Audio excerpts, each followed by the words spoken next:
오늘 예수님께서 십자가에서 하신 네 번째 말씀은요, 예수님이 이 십자가에 9시 정도에 달리셨습니다.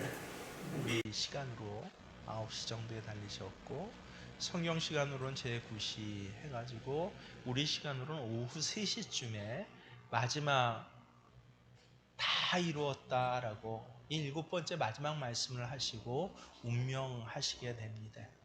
근데 그 운명하기 직전에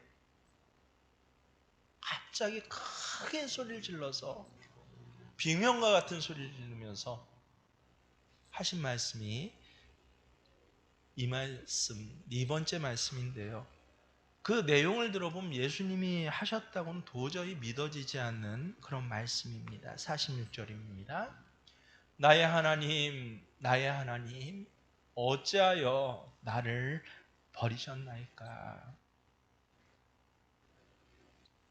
아니, 하나님이 나를 버리셨다라고, 이 불신앙적인 말이고 정말 믿어지지 않는 말이잖아요. 어떻게 이게 예수님께서 하셨을까? 근데 이땐 정말 하나님이 예수님을 버리셨다는 거예요. 완전히 하나님 버리셨다. 예수님이 그렇게 생각한 게 아니라 온몸으로 그것을 느끼시고 그래서 그동안 언제나 좋으신 하나님 아버지 하나님 앞에 아바라는, 우리 어감하고 똑같죠. 아빠, 우리 아바인데, 이 아바라는 하나님 앞에 아버지라는 것을 처음 붙이시고 하나님을 아빠 하나님이라고 불러라라고 처음 우리에게 알려주신 분이 예수님이세요. 하나님은 예수님의 아빠였습니다. 언제나 예수님의 아빠였는데 그 아빠가 지금 예수님을 완전히 버렸다는 거예요. 십자가 위에서. 예수님 가장 고통스럽고 가장 아프시고 힘들 때 그 아버지가 나를 버리셨다. 여러분, 우리는 흔히 예수님의 십자가를 대속의 십자가, 속죄의 십자가라고 하잖아요. 맞아요.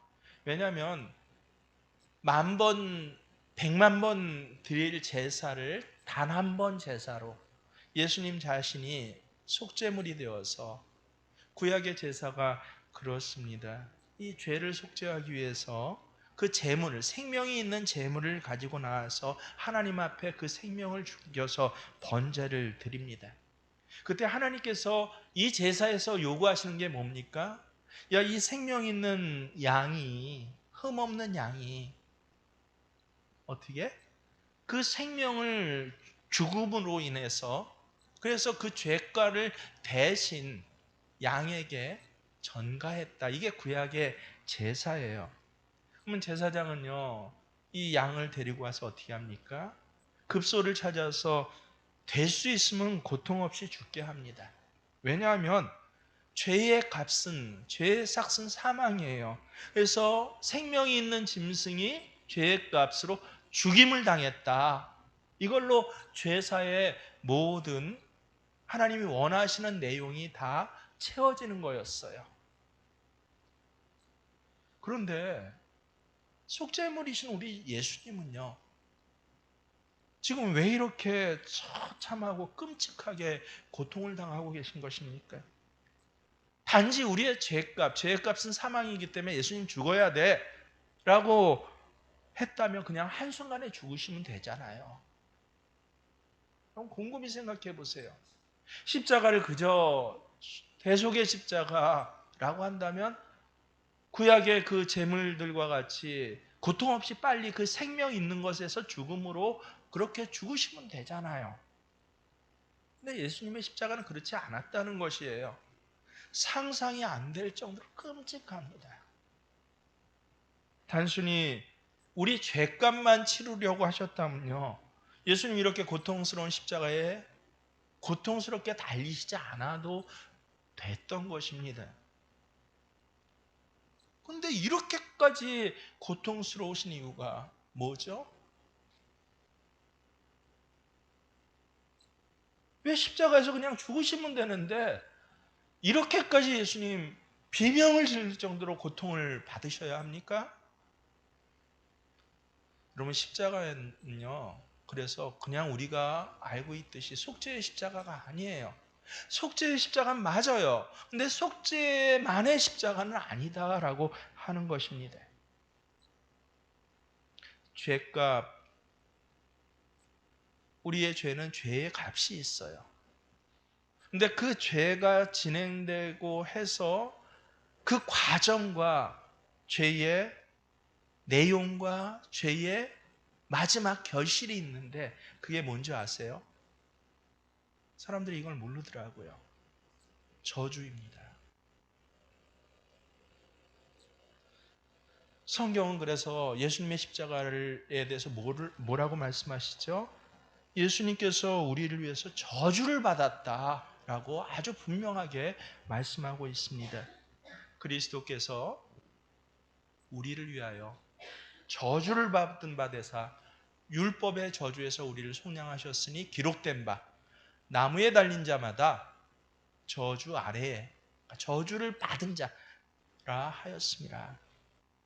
이 말씀은 신명기의 말씀을 신약은 구약의 완성이자 완성하시는 거예요. 신명기에 뭐라고 하십니까? 나무에 달린 자는 하나님께 저주받았습니다. 이거를 말씀이 지금 예수님 저주받는 십자가의 그 죽음의 자리에서 실제 말씀이 완성되고 있는 것이에요. 예수님이 십자가에 달리신 것은요, 그래서 너무 귀한 속죄를 위해서이기도 하지만 십자가에 달려서 예수님 우리를 속죄해 주셨어요. 하지만 그것뿐만 아니라 우리의 저주를, 우리가 이 죄의 과정과 죄의 결과로 그렇게 우리에게 다가오는 그 저주까지도 지금 예수님이 당하고 계신다라고 하는 것입니다. 죄값과 저주까지 다 떠안으셔서 세상에 그게 얼마나 고통스러우셨는지 예수님 비명을 지르시는 거예요. 절규하며 크게 소리질러 이르시되,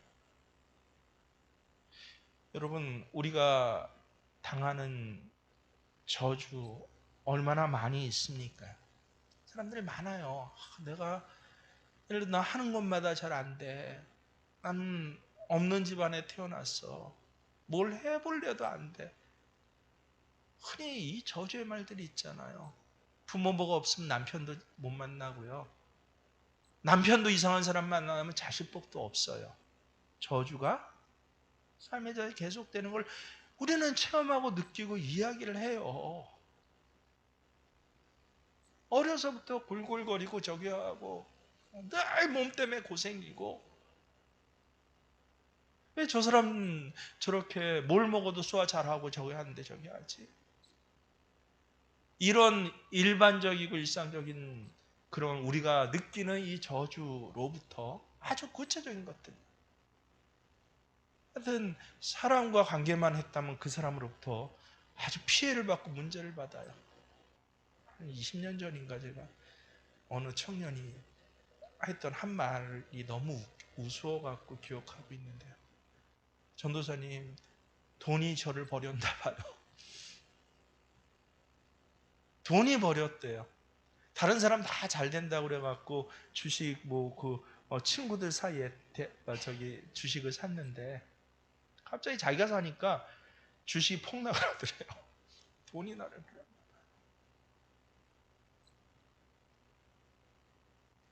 봐요. 여러 영역들이 있지 않습니까? 근데 이것을 아주 정리해서 보면요, 죄와 마귀의 종이 되어서 사는 것, 늘 죄 안에 살아가는 이게 저주예요. 온갖 질병과 환란 문제 속에서 계속 반복적으로 겪어내며 살아가고 있습니다. 살아서는 죽음의 공포가 늘 내게 있어요. 사고 나면 어쩌지, 죽으면 어쩌지, 몸 아프면 어쩌지, 하나뿐만 아니라 내 자식 이렇게 문제 생기면 밖에 나가서 애들 사고 나면 어쩌지. 그뿐입니까? 죽어서 영원한 지옥의 고통을 당하는 데 대한 두려움. 이게 저주예요. 나에게서 끝나지 않아요. 참 희한하게 이 죄값이 분명히 해결이 됐는데도 저주가 되어서 자손들에게 대물림되는 것. 이게 바로 다 뭐예요? 아, 저주구나. 죄에는 죄값이 있고요. 죄의 저주가 있어요.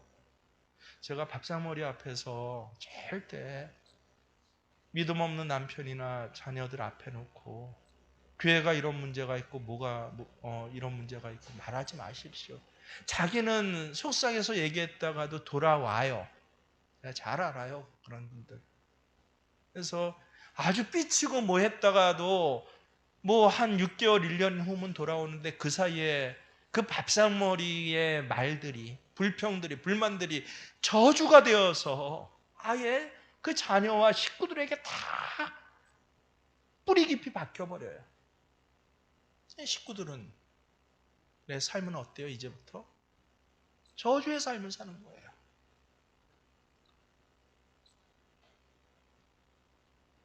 나 앞으로 내 대해서 끝나야 되는데 내 자녀 때 그 손주 때까지 쫙 내려가요. 여러분, 근데 이렇게 우리가 힘들게 하고 두려운 저주 중에서 가장 큰 저주가 여러분 무엇인지 아십니까? 가장 크고 근원적인 저주요. 이 모든 저주를 발생하게 하는 저주가 뭔지 아세요? 몰랐어요. 실제 사람들은 몰랐습니다. 저도 15년 전엔 몰랐어요. 그냥 뭐 머리로는 알았는데 정말 그렇구나라고 이걸 직접적으로 믿고 체험하지 못했어요. 이 모든 저주를 죄값이 저주가 되게 하는, 죄값 예수님 치렀음에도 불구하고 그 죄값이 저주가 되어서 삶의 자리에 혼란과 불만과 불신앙과 이 두려움을 갖게 하는 그 모든 저주를 발생시키는 근원이 뭔지 아세요? 유대인들도 이스라엘 사람도 몰랐어요. 언제까지? 오늘 예수님께서 이 십자가 위에서 알려주시기까지 몰랐습니다. 예수님이 알려주신 거예요. 뭐예요? 하나님이 나를 버리신 것.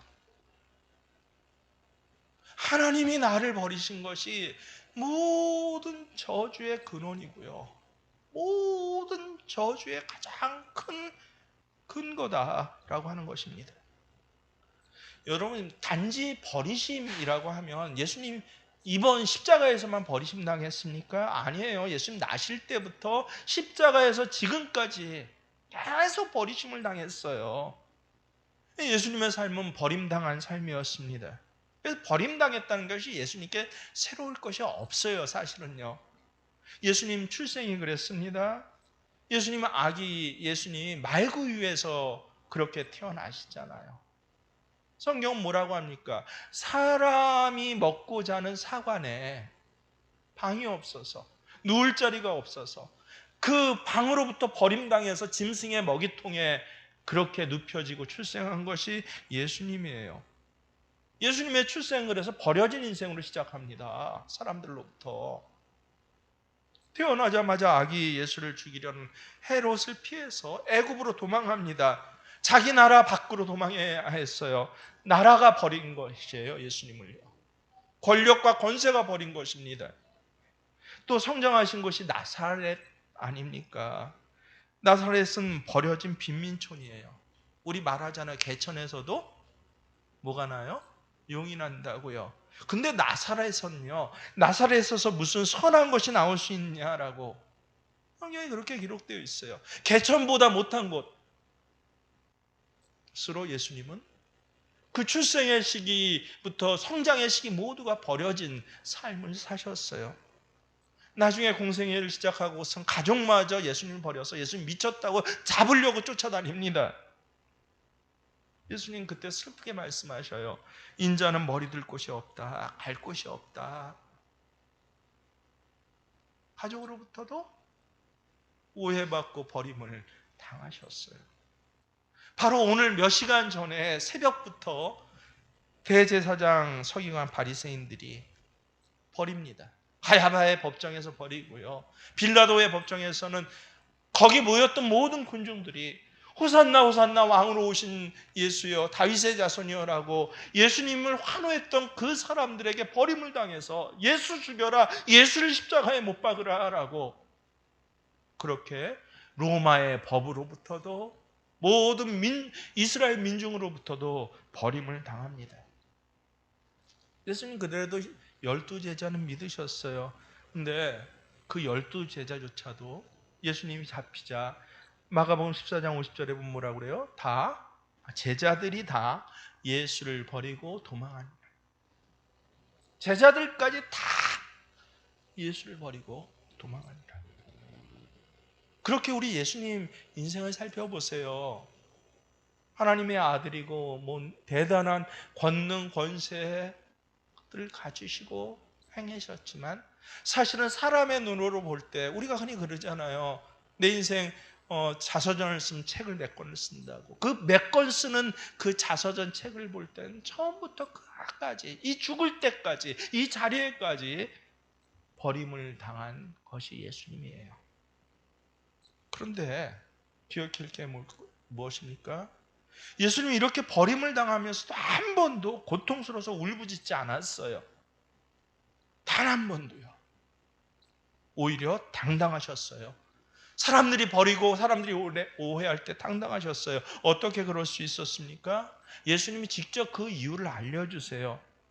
한마디로 하나님 아버지가 나와 함께 하고 계시기 때문이라고요. 예루살렘 솔로몬 성의 행각 앞에서 유대인들이 예수님을 돌로 치려했을 때 나와 아버지는 하나이다라고 말씀을 하십니다. 6월절 다락방 만찬에서 불안에 떠는 제자 빌립에게 예수님 뭐라고 그러세요?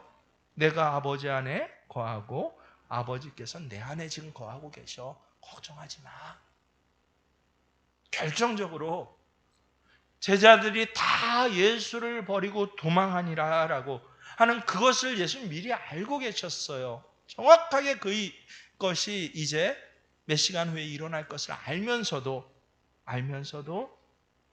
예수님 의연하셨습니다. 도망할 것이 분명한 제자들 앞에서 뭐라고 말씀하십니까? 요한복음 16장 32절에 보면요. 함께 천천히 읽어보세요. 보라, 너희가 다 각각 제 곳으로 흩어지고 나를 혼자 둘 때가 오나니 벌써 왔도다. 그러나 내가 혼자 있는 것이 아니라 아버지께서 나와 함께 계시다. 아멘. 가족들도 버리고 고향도 버리고 제자들조차 예수님을 버렸지만 심지어는 지배하고 있는 로마조차 예수님을 버리고요. 그렇게 따랐던 모든 민중들, 모든 백성들조차 예수님을 버렸지만 이 십자가의 자리에서까지 밑에 여러분 이거 뭐하고 계셔요? 예수를 조롱하면서 네가 하나님의 아들이면 내려와 봐라 라고 그렇게 십자가의 저주를 지금 받고 계신 예수님을 지금도 버렸지만 그 많은 버림을 당하시면서도 단 한 번도 절규하시지 않았어요. 예수님 감정의 표현이 성경에 보면 많이 나와요. 화도 내셨고요. 가슴도 아프시기도 하고 서운하시기도 하고 심지어는 회초리를 만들어 때리시기도 했어요. 치시기도 했어요. 그런데 이런 예수님조차 그 모든 버림 앞에서 한 번도 숙여지거나 굽어지지 않았던 예수님조차 비명하고 절규를 지르고 있는 것. 왜냐하면 하나님이 나를 버리셨기 때문에 그래요. 아이들 길러보면 우리 잘 알잖아요. 이 애들 재워놓으면 응앙합니다 갑자기. 제일 애들이 두려워하는 게 뭐예요? 어둠이에요 여러분. 어둠. 근데 여러분, 어둠보다 더 두려워하는 것이 뭔지 아십니까? 애들이 어둠보다 더 두려워하는 거예요. 작았고 캄캄한데 한쪽으로 거의 아기방에 눕혀 있으면요, 애들이 자다가 얼핏 눈을 떠서 누구를 찾아요? 엄마의 냄새를 찾고 엄마를 찾아요. 다행히 엄마가 곁에 있다는 사실을 인지하면요, 애들은 칭얼거리지만 다시 잠을 자요. 그런데 손을 뻗어도 엄마가 만져지지 않고 냄새조차 안 나요. 엄마 소리가 들리지 않아요. 그때부터는 애들의 울음소리 자체가 달라집니다. 칭얼거리는 울음이 아니에요. 자지러집니다. 죽을 것 같이 웁니다. 엘리 엘리 라마 사박다니, 나의 하나님 왜 나를 이렇게 버리셨나이까. 예수님 바로 이렇게 죽을 것 같이 소리치는 비명이었다는 거예요.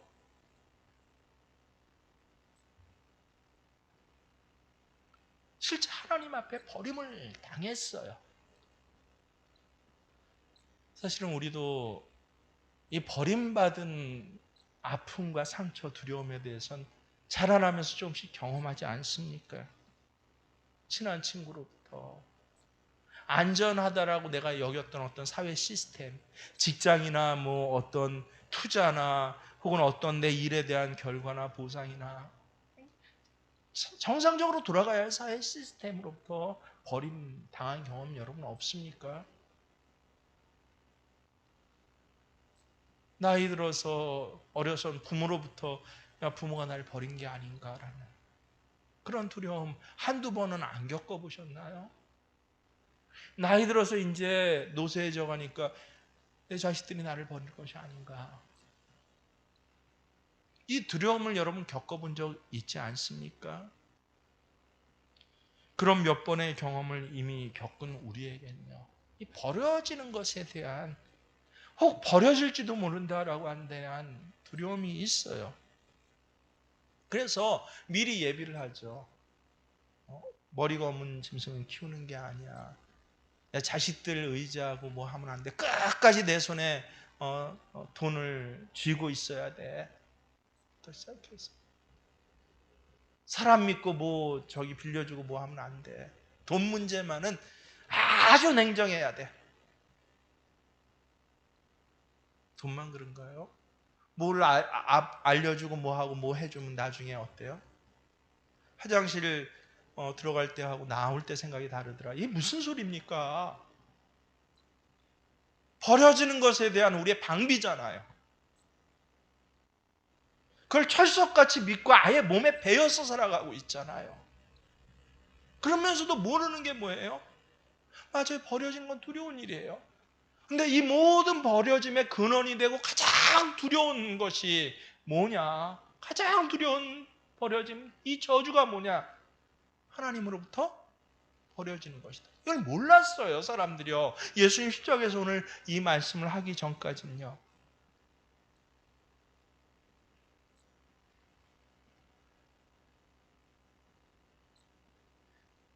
신앙인들이요, 예수 믿으면서도 이 두려움을 가져요. 기가 막혀요. 완전히 끊어지진 않았어요. 근데 하나님과의 관계가 아슬아슬하게 줄타기처럼 왔다 갔다 하니까 나는 인지하고 있지 못하지만 내 속 깊은 영이 알고 있어요. 탄식하는 영이 혹시 하나님 나를 버리시는 게 아닐까? 근데 나는 그걸 몰라요. 그 심각성을 모르는 거예요. 본능적으로 알고 있어요. 우리 속에 왜곡되고 잠겨지고 아주 숨겨진 하나님의 형상이 아는 거예요. 하나님 앞에 혹시 버려지면 어떨까? 근데 정말 세상의 모든 저주의 근원이, 세상에서 가장 위험한 저주가 하나님께 버려지는 것이다라는 걸 몰라요. 실제 현장 삶에서는요. 돈 손해보고 돈으로부터 버려지고 자식들로부터 버려지는 건 크게 생각하고 내 인생 전체를 거기에 걸면서 분노하고 화를 내도 하나님으로부터 버려지는 건 그게 뭘 대단해요. 여러분 안 그렇습니까? 몰라요. 예수님이 알려주신 거예요. 모든 버려짐 앞에서도 항상 당당하고 하나님의 일을 하셨던, 오히려 더 많이 축복하고 더 많이 기적을 일으키신 예수님조차 절규하고 비명 지르고 너무 두려워서 부들부들 떠는 게 뭐예요? 나의 하나님, 나의 하나님, 어찌하여 나를 버리시나이까? 하나님으로부터 버려짐이라는 것이에요.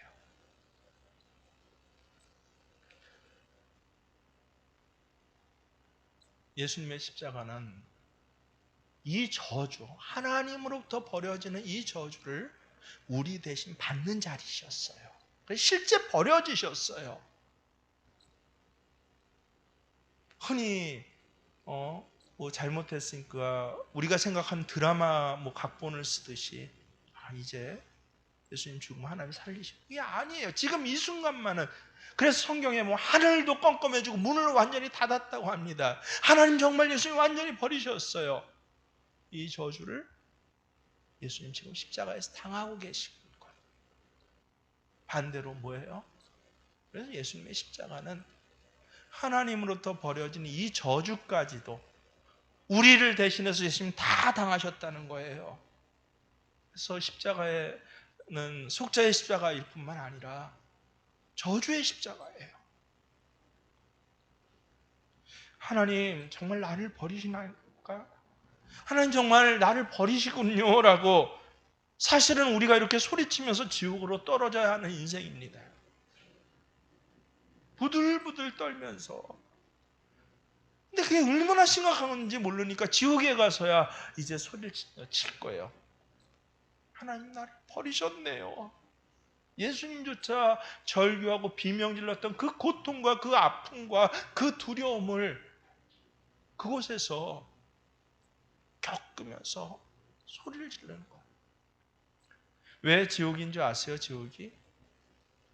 흔히 생각하기에 끓는 불이 있어갖고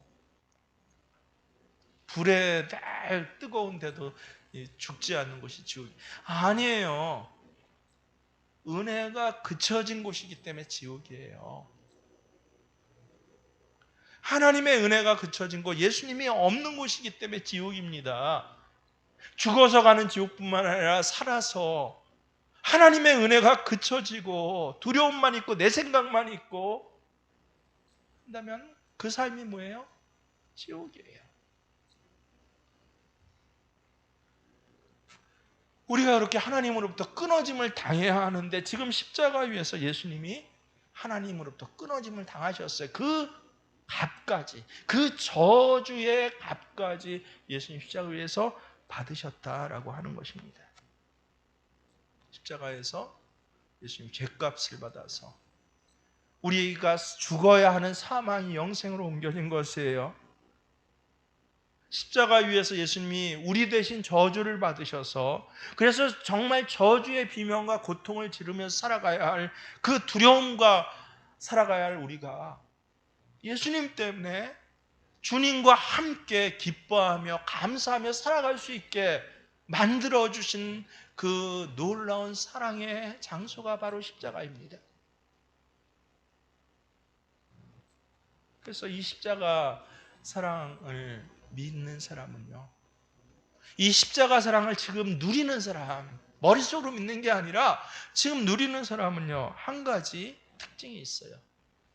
절대로 하나님 나를 버리시지 않는다는 겁니다. 얼마나 놀라운 은혜인지 몰라요. 확신을 해요. 예수 안에 있는 자에게 그래서 절대 절망이 없습니다. 간혹 쓰러지고 넘어지고 저처럼 제가 아까 고백했잖아요. 다 될 것 같고 하나님 주셨어요. 너무 좋아요 라고 감사하며 기도까지 했는데 갑자기 안 된다고 그래요. 이건 뭐지? 혹시 이게 잘 안 될래나? 근데 이 때때로 두려워하고 때때로 넘어지는 마음이 있을지라도 곧장 내 안에 있는 예수님을 붙잡을 때 어때요?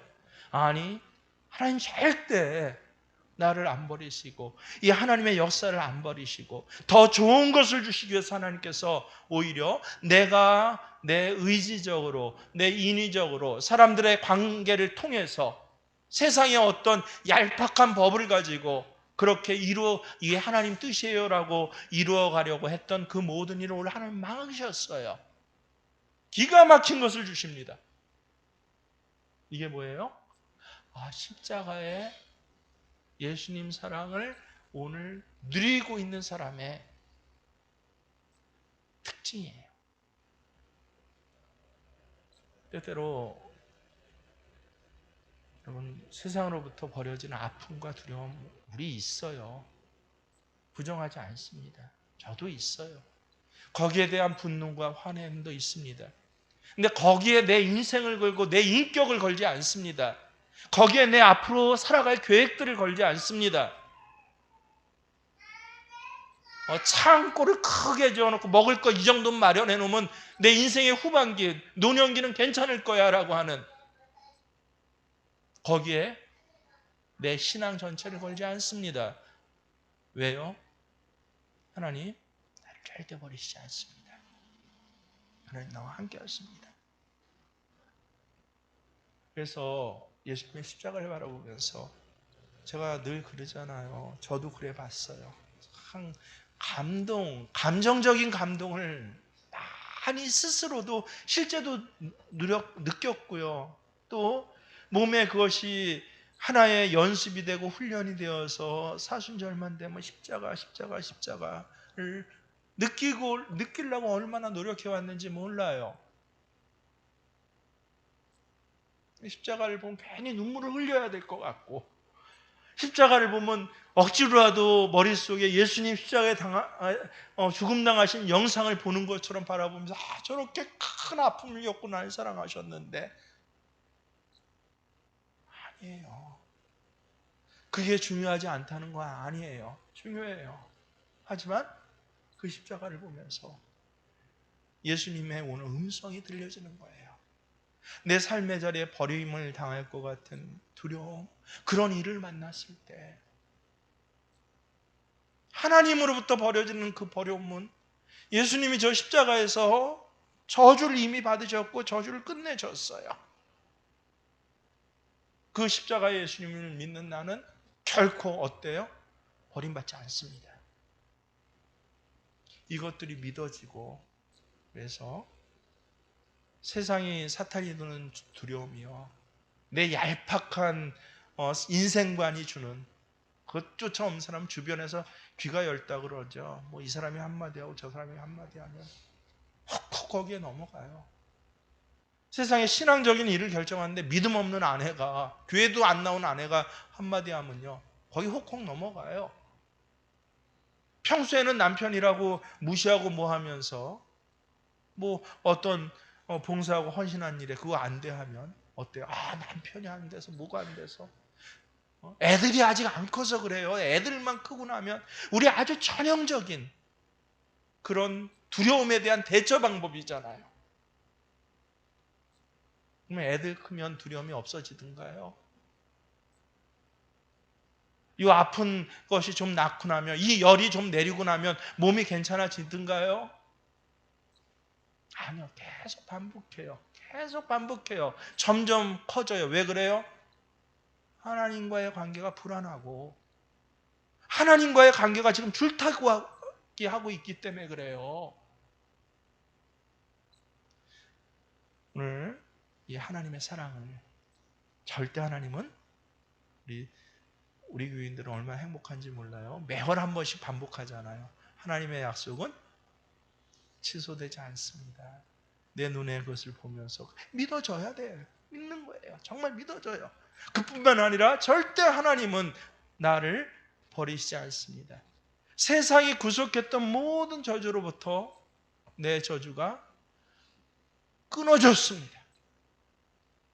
내 안에 계신 예수님, 이 예수님이 확인되고 이 예수님이 고백될 때마다, 그리고 이 예수님으로 일할 때마다 세상의 모든 어둠과 저주와 세상의 모든 권세와 우리를 올가매고 넘어뜨리고 쓰러지는 모든 것들은 어때요? 기도자가 기도했는데 한 길로 한 길로 들어왔다가도 7길로 도망하는 역사가 바로 예수와 함께하는 사람들, 사순절에 십자가 앞에 한 걸음 더 나아서 그 십자가에 달리신 주님을 바라보면서 그 주님이 하신 말씀이 믿어지는 사람들에게 주시는 하나님의 현장적인 은혜임을 여러분 믿으시기를 바랍니다. 예수님이 나 대신 죽으셨습니다. 맞아요. 아주 더 구체적으로 예수님이 나 대신 모든 저주를, 모든 세상의 그 굴레를 다 짊어지셨습니다. 이 예수님을 내가 믿어서 사망에서 생명으로 옮겼고 저주로부터 오히려 내 인생, 예수와 함께하는 인생에는 기쁨과 감사가 있습니다라고 이 십자가의 사랑에 한 걸음 더 다가가시는, 누리시는, 눈으로 보는 게 아니라 이미지를 생각하는 게 아니라 삶의 자리에서 그걸 누리시고 입으로 간증을 하세요. 감사를 하세요. 맛있는 식당은 감사하면서 입으로 막 소문내 어디 동태국이 맛있어 하면서 내가 받은 은혜엔 왜 감사를 못해요? 훈련도 분명히 해야 돼요. 하지만 지금 흔들리고 있는 하나님의 관계를 다시 회복하시는 저와 여러분 되시길 주의 이름으로 축원합니다.